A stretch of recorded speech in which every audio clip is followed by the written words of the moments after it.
There is a reason why in every generation God calls a woman away from the crowd, away from the applause, and away from the stage of distraction. He pulls her into the wilderness, not to punish her, but to prepare her. And in that wilderness, something extraordinary happens. She becomes a voice, she becomes a vessel, she becomes a woman God can trust. And if you are going to get closer to God, you must understand this. God doesn't come where he is merely needed. He comes where he is wanted. And wanting God requires space. Not emotional space, not mental space. I mean spiritual space. You cannot seek God and still cling to what he told you to release. The first thing God does when he wants to draw a woman close is reveal to her who she truly is. He removes the mirrors of culture, of broken relationships, of childhood trauma. And he says, let me show you what I see when I look at you. Until a woman sees herself as heaven sees her, she will always reach for the wrong source to feel full. You were not designed to live on compliments. You were built to live on communion. That's why the praise of people feels empty after a while, because your spirit was not created to be sustained by man's opinion. Some of you are trying to get closer to God while still emotionally entangled with people he already removed from your story. You're praying for clarity but holding on to confusion. You're asking for peace but preserving chaos. Hear me. Emotional detachment is not cruelty, it is clarity. There are some people who must be loved from a distance so that God can be worshipped from up close. God draws near to the woman who is not afraid to be alone. Not lonely, alone. There's a difference. Loneliness cries for attention, but aloneness invites intimacy. It is in your quiet moments, in the still hours, in the absence of the world's applause, that heaven starts speaking. Some of the loudest seasons of God's voice are found in the softest places of your surrender. You cannot get close to God when you are still performing for the world. You cannot hear his whisper when you're addicted to noise. And you will never rest in his will while still running after validation. God will not compete for your attention. He waits patiently. And when you're finally ready to choose his presence over people, his will over approval, his truth over trends, he reveals himself in ways that will break you and build you at the same time. You are not closer to God because you feel goosebumps in worship. You are closer to God when you walk away from compromise. Some of you want to feel something spiritual, but God wants you to become something spiritual. He is not interested in emotional highs that leave you unchanged. He is looking for transformation. And transformation requires death. The death of pride, the death of your need to be needed, the death of your desire to be seen by man. There is a realm in God that only spiritually mature women access. These are not women who beg for attention. They command atmospheres through prayer. These are not women who are desperate for titles. They carry spiritual rank in the unseen realm. These women don't shout to be heard. They whisper, and heaven listens. They don't chase platforms. They build altars. And the secret to their power is this: they let go of anything that tried to replace God in their heart. Emotional detachment is not a sign of coldness, it's a sign of consecration. It says if you're not from God, you cannot have access to what belongs to God. And when a woman begins to guard her soul like that, heaven trusts her. When you detach from the world, you make room for revelation. Some of you are one act of obedience away from divine closeness. One decision to delete a number, to walk away from a soul tie, to close a door that keeps leaking your anointing. One act of detachment can be the turning point to divine alignment. You are not rejected, you are protected. That distance you feel from people is not a curse, it's a calling. God is not isolating you, he is incubating you. He is drawing you to himself so that when he sends you back out, You carry more than opinions, you carry oil. Closeness to God begins with the revelation of your identity. A woman cannot draw near to the Creator if she does not first understand who she is in the eyes of the one who made her. Many women are trying to build a relationship with God based on emotions, rituals, or borrowed faith. But true intimacy with God can only begin when you know yourself beyond your roles, your titles, your past, and your pain. You are not what you've been through. You are not what people have called you. You are who God designed before the foundation of the world. And until you see that, you will continue to approach God with insecurity, with fear, and with broken expectations. You will confuse his silence for absence, his delays for denial, and his discipline for rejection. But when you know who you are, you begin to understand that his love is not measured by comfort, but by correction. His presence is not proved by emotions, but by alignment. A woman who knows her identity no longer begs for love, she becomes love. She no longer seeks validation, she walks in authority. And she no longer questions if God hears her. She speaks knowing heaven is backing her. You can't become intimate with the God you're afraid of. And fear is always rooted in not knowing your place. The enemy's greatest tactic is identity theft. He doesn't have to destroy you if he can make you forget who you are. But when you rediscover your God-given identity, you stop praying as a beggar and start speaking as a daughter. You stop hiding behind shame and start standing in purpose. You stop performing and start communing. And in that moment, God becomes more than a concept. He becomes your source, your father, your guide, and your home. God draws near to the woman who has learned how to emotionally detach from the things that distract and spiritually attach to the things that define her destiny. This is not a shallow withdrawal from people, but a deep realignment of priorities. When a woman is too emotionally entangled in relationships, opinions, memories, and patterns that do not reflect her future, she limits her ability to discern the voice of God. You cannot fully embrace God's closeness while clinging to what he's trying to remove. Divine intimacy requires emotional discipline. The woman who truly wants to walk with God must first be willing to let go of the things that cloud her spirit. God will not compete with your idols. And sometimes your idols are not carved statues. They are unresolved emotions, unhealthy soul ties, and misplaced affections. When a woman begins to untangle her emotions from the things that drain her, she makes room for the presence of God to abide. Not visit, abide. She becomes a dwelling place for revelation, not just a visitor of spiritual experiences. God is drawn to the woman whose heart is no longer ruled by fear of being alone, but is ruled by the hunger to be in alignment. When your emotions no longer guide your spiritual decisions, heaven takes notice. God does not move where feelings fluctuate. He moves where faith is stable. And that kind of stability is born from a woman who says, I will not let my heart be governed by my wounds. I will not let my emotions be hijacked by what left. I choose to be led by truth, not by triggers. Spiritual attachment is the anchor that holds you when storms come. It is the secret force that keeps you grounded when everything around you changes. The closer you get to destiny, the less room you have for distractions. A woman cannot be filled with the presence of God while being full of the approval of men.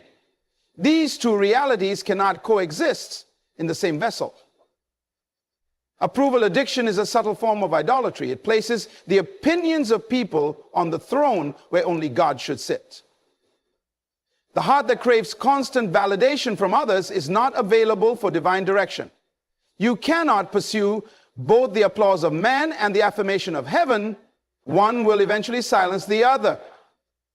When a woman lives her life chasing the approval of others, she becomes fragmented. Her identity becomes shaped by shifting opinions. and her peace becomes conditional on people's responses.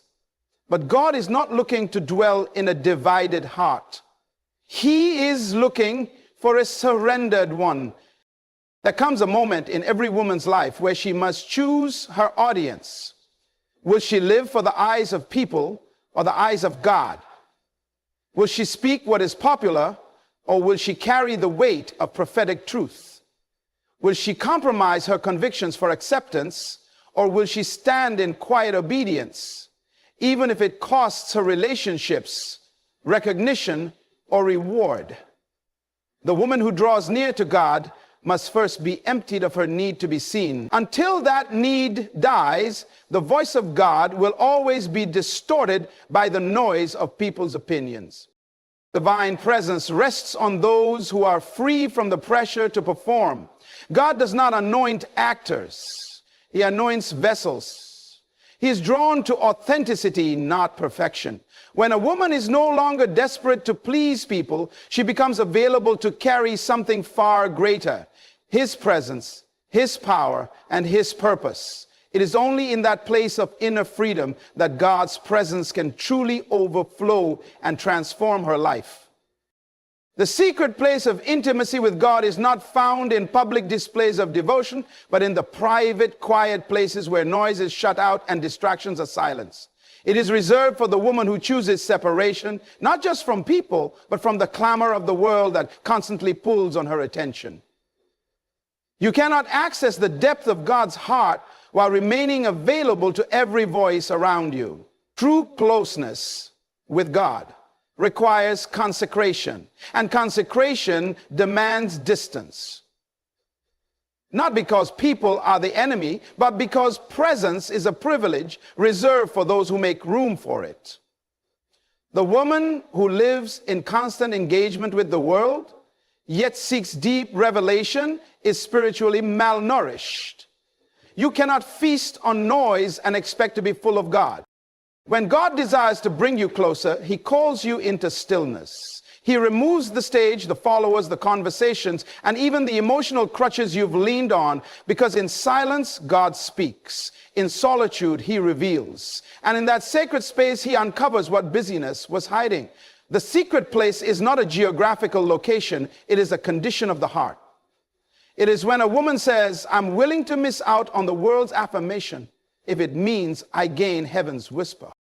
You will never hear God's secrets in a loud, distracted life. He does not shout over the chaos. He waits until you choose to silence it. The woman who desires intimacy with God must learn how to protect her atmosphere. She must learn to say no, not out of pride, but out of preservation, because what she's carrying is too holy to be exposed to every conversation, every distraction, and every influence. The deeper the calling, the quieter the preparation. And the quieter the preparation, the clearer the revelation. Purpose is the magnet that attracts the presence of God. The closer a woman aligns with her divine assignment, the more clearly she hears His voice, feels His guidance, and experiences His power. God is not obligated to bless anything that is outside of purpose. He does not anoint confusion. He anoints clarity. When a woman begins to walk in her God-given purpose, heaven responds because she has positioned herself in alignment with divine intent. This alignment is not just about what she does, but who she becomes in the process.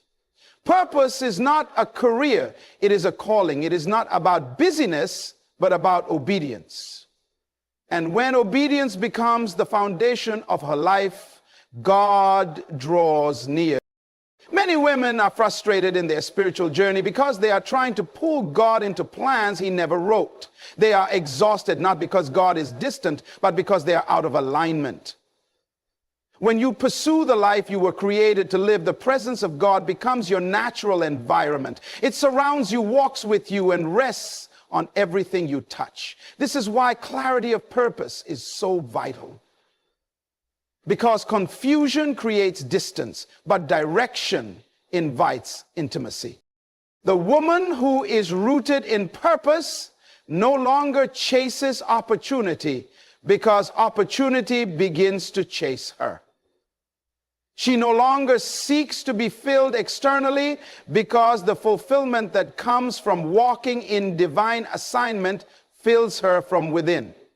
And that fulfillment becomes the place where God dwells.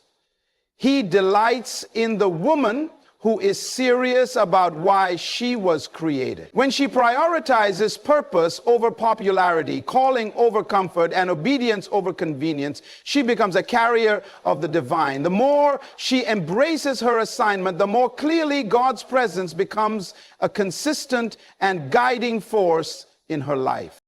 Getting closer to God is not a matter of how deeply you feel, it's about how clearly you understand. Emotions can be stirred by a song, a sermon, or a moment, but revelation is what transforms your life.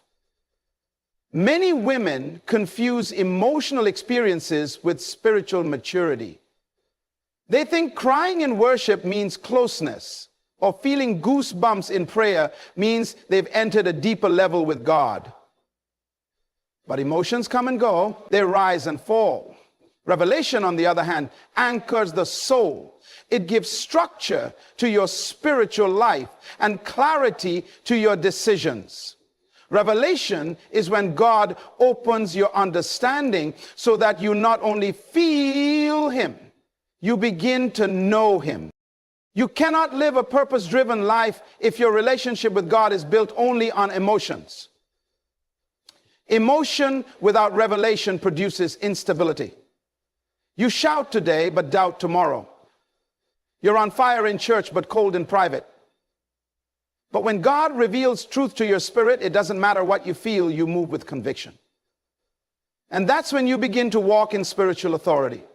Authority is not granted to those who are emotionally reactive. It is granted to those who are spiritually grounded. A woman who lives by revelation no longer needs external confirmation to obey God. She no longer relies on signs and feelings. She relies on the word. That's why the enemy wants to keep you emotionally distracted, because as long as you live by feelings, you remain spiritually immature. But the moment you start seeking understanding, instead of moments you begin to mature into the kind of woman heaven can trust. The pursuit of revelation takes time, discipline, and surrender. But the reward is intimacy that lasts beyond feelings. It's in that place of knowing, not just feeling, that true closeness with God is formed. Silence is the womb of revelation. It is in the quiet that God conceives truth in the heart of a woman. Most people avoid silence because they fear what they might hear, not from God, but from within themselves. But the woman who desires closeness with God must learn to embrace stillness, because it is in that stillness that divine secrets are spoken. God does not reveal His deepest truths in noise. He waits for sacred moments of surrender where the heart is still and the mind is uncluttered. When a woman chooses silence, she creates a spiritual atmosphere where God feels welcome to speak. Stillness is not inactivity. It is intentional positioning. It is when a woman says, I don't need to run, I need to listen. So many are chasing voices, advice, validation, and signs. But the woman who walks in intimacy with God knows that His greatest truths are often wrapped in whispers. Just as a seed is planted in the silence of the soil before it ever breaks the silence, revelation is planted in the silence of the soul before it manifests in wisdom and power. A woman must master the art of withdrawing, not just from noise around her, but from noise within her.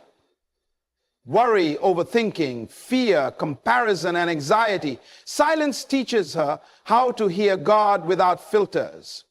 It trains her spirit to detect the difference between divine instruction and emotional impulse. In that place of silence, faith is not just heard, it is formed. Direction is not just received, it is trusted. And clarity is not just requested, it is birthed. The woman who disciplines herself to be still becomes a carrier of divine depth. She doesn't just talk about God, she walks with Him. And the wisdom she carries is not borrowed from books or people, It was conceived in her spirit through sacred silence. Trust is the foundation of intimacy with God. A woman cannot draw near to a God she does not trust. Trust goes beyond belief. It is the surrender of control. It says, even when I don't understand, I will still obey. Many women believe in God, but live in constant anxiety, fear, and doubt because they have not truly entrusted Him with every part of their lives. Real trust is when you give God access not only to your worship, but to your wounds, your plans, your fears, and your future. It's easy to trust God when everything makes sense. But true closeness is forged in the fire of uncertainty, where you choose to remain faithful even when He seems silent. Trust is not passive. It is active surrender. It is the posture of a woman who chooses to walk by faith and not by sight. She no longer needs to see proof to take the next step. She moves because she knows who is leading. That kind of trust attracts the presence of God because it is the atmosphere where faith thrives. God does not dwell in fear. He responds to faith. And faith without trust is hollow. It has no root. The woman who trusts God doesn't panic when doors close. She doesn't question her worth when people leave. She doesn't abandon her values when results are delayed, because her hope is not anchored in outcomes. It's anchored in the one who controls the outcomes. Trust refines her spirit. It quiets her soul. It stabilizes her emotions, and it draws her deeper into the presence of the one who never fails. In that sacred space of trust, God becomes more than just a concept. He becomes her foundation, her confidant, and her unfailing guide. And with every step of surrendered trust, she moves closer to His heart. Obedience is the language of intimacy. You cannot claim to desire closeness with God while constantly resisting His instructions. Many women pray for more of God, but ignore the very steps He gives to draw them near. God does not reveal more to the woman who refuses to act on what she already knows. Revelation without obedience becomes spiritual clutter. It fills the mind, but never transforms the life. Obedience is not about convenience. It's about covenant. It's the evidence that your heart is truly surrendered. When a woman obeys God, especially when it costs her comfort or challenges her logic, she invites His presence into every detail of her life. Obedience sharpens your spiritual sensitivity. Every time you say yes to God, your spirit is trained to hear Him more clearly. Every step of obedience becomes a doorway to deeper understanding and higher levels of spiritual maturity. God trusts the woman who obeys Him. He entrusts her with vision, with people, with influence, because she has proven that His voice holds more weight than her feelings. The woman who obeys doesn't wait until everything makes sense. She moves because she's rooted in trust. She gives when it's hard. She forgives when it hurts. She lets go when He says release. And in that obedience, God begins to unfold purpose, layer by layer. God responds to faith, but He walks with obedience. A woman who obeys carries authority, not the kind that demands attention, but the kind that shifts atmospheres. Because her life is no longer her own. She becomes a vessel, a living altar, a carrier of divine purpose. And with every act of obedience, her intimacy with God deepens, not through striving, but through alignment. She doesn't chase closeness, it finds her.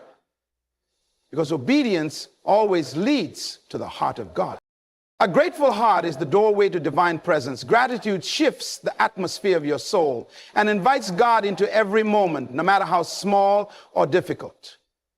A woman who lives in gratitude does not wait for everything to be perfect before she lifts her voice in praise. She thanks God not just for what He has done, but for who He is. She doesn't need a breakthrough to be grateful. She knows that His presence is the greatest gift she could ever receive. And that awareness becomes her strength. It becomes her shield against discouragement, her weapon against bitterness, and her anchor in the middle of delay. Gratitude does not deny reality. It elevates faith about it. It says, Lord, I see what's happening, but I choose to focus on what's eternal. It is the posture of a woman who has matured beyond complaining and grown into worship. She doesn't base her joy on outcomes. She builds it on the unchanging nature of God. Gratitude opens her eyes to see God's hand in places others overlook. She finds purpose in pain. She finds lessons in loss. She finds favor in the ordinary. And because of that, her life becomes a magnet for the miraculous. The woman who cultivates a spirit of gratitude doesn't wait for a crowd to praise. She praises in private. She doesn't rely on circumstances to dictate her posture. She commands her soul to rejoice. And in doing so, she creates a space where God is welcomed, honored, and enthroned. Gratitude is not a feeling, it is a decision. And when a woman decides to live in thanksgiving, she begins to experience the kind of divine closeness that can't be manufactured through emotion or performance. Her heart becomes a sanctuary where God feels at home. There is a divine closeness that is reserved not for the casual believer, but for the woman who is intentional, disciplined, and surrendered. Heaven does not respond to emotion, it responds to alignment. You will not get closer to God by striving harder, but by letting go of what distances you from Him. When your identity is rooted in truth, when your emotions are submitted, when your life is detached from the approval of man and fully attached to the voice of the Father, you become dangerous to darkness and attractive to divinity. God is not far from you. He is as close as your obedience, as near as your surrender, and as intimate as your trust. The secret is not in doing more. It is in becoming more. Become the woman who protects her secret place. Become the woman who values stillness, who chases revelation over feeling and purpose over popularity. Become the woman who walks in gratitude when the answer is delayed, and in worship when the way is unclear. That is the woman God draws near to, not because she is perfect, but because she is positioned.